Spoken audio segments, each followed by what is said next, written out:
ఎందుకు ఈ సెటప్ ఈరోజు బయట బీచ్కి వెళ్దాం అనుకున్నాం, మీరు ఇంటికి పిలిచారుగా. అలా అని చెప్పి బ్యాక్ యార్డ్లో సెటప్ చేసేవారు. ఈవెంట్ చేసి అలసిపోయి పకోడీ చేస్తా. గట్టి పకోడీ.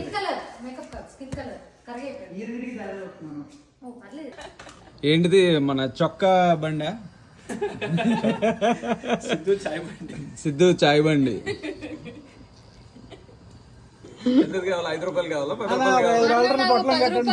10 రూపాయలు ఒకటి. కాదు, పిండి తక్కువ ఉంది. ఎవరు బిడ్డింగ్ ఎక్కువ వేస్తే వాళ్ళకి. పిండి తక్కువ ఉంది, ఎవరికి చెప్పండి. సక్సెస్ఫుల్గా ఒక మంచి ఈవెంట్ చేశాక సరదాగా మన బాయ్స్తో చిల్ అవ్వాలనిపించి ఇంటికి పిలిచా. అందరితో కాసేపు నవ్వుకుంటూ మంచిగా ఫుడ్ చేసుకుని బాగా ఎంజాయ్ చేసాం అన్నమాట.